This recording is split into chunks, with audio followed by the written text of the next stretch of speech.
Take base now. A recent attack at a church in New Zealand has sharply put the issue of racism on the table. Now this week, the Ahmed Kathrada Foundation hosted a panel discussion on racism. The foundation has also unveiled a cell phone app to the Human Rights Commission.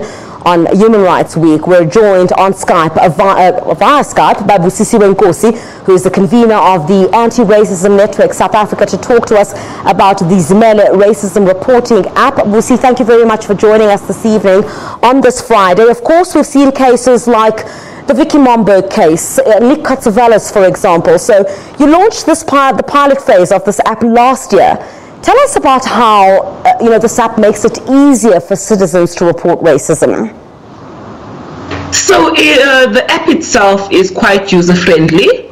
You need 5 minutes basically to report a case or incident on this app. The app also allows you to upload a document, a video clip, a voice recording onto it, and you also have the option of being anonymous, even though we would recommend that people give us their contact details so that when we do investigations and want to do follow-ups.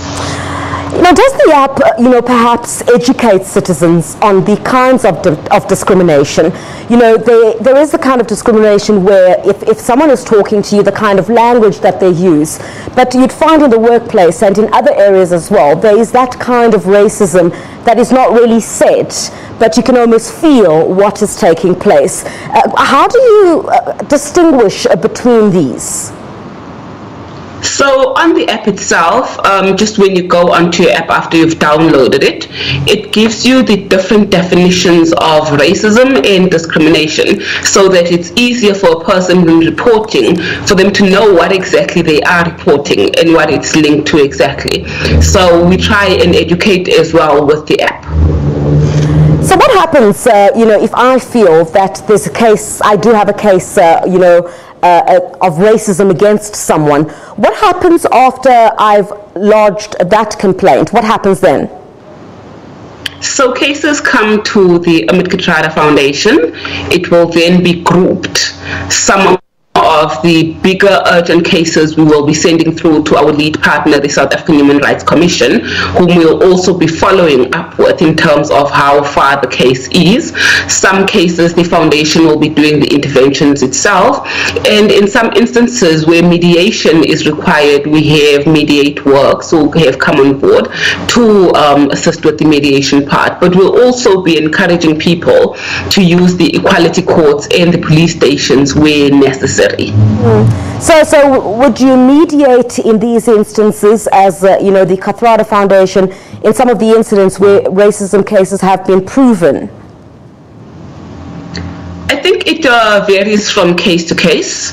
Where racism has been proven, we would give the complainant the different avenues in which they could take with us in terms of laying charges, etc., etc. But also, if they feel that the best thing to do there is mediation, that is what we do.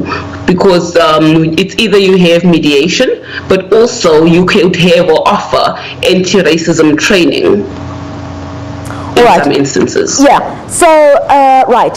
So you also get a bit of education on the app itself about how to distinguish of the kind of racism that you'd want to report. But, how does one deal with, for example, maybe a workplace incident where you feel that perhaps you're not progressing because there's, a subtle racism that is being projected? As you go into the app, then what would you do in that instance? And that would also be quite difficult to prove. Reporting it as one thing altogether, but getting to prove that is not as if like what we've seen in the Vicky Momberg case and the Kathrada incident, where you had the spoken word itself. Yes, so in many instances you will find that in the workplace what we have started doing is having some dialogues on racism in the workplace. But if it's a straightforward case from you coming to us, we would then also start engaging with your company without saying you are the one that has said that, obviously, but engaging with your company around racism and your subtle racism, and also encouraging encouraging particular companies to go through anti-racism and diversity training.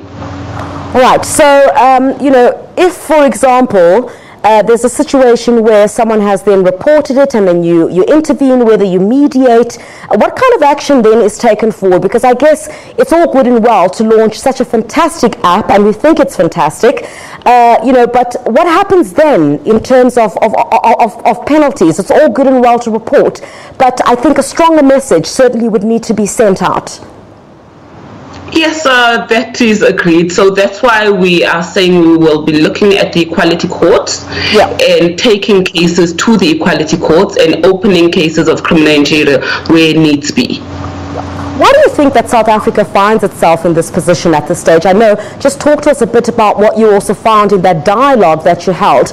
But why South Africa finds itself in this position at the moment? Is it just that, people are being more open to the fact that they are racist, or perhaps there's more reporting on the part of the media? I think it's a two-way street. In post-apartheid South Africa, we are still dealing with baggage from the past. So we still have the effects of apartheid that we need to work through as a country.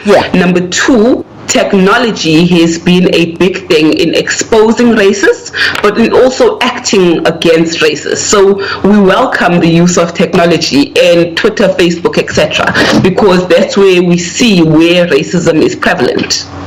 Right, thank you so much for your time joining us.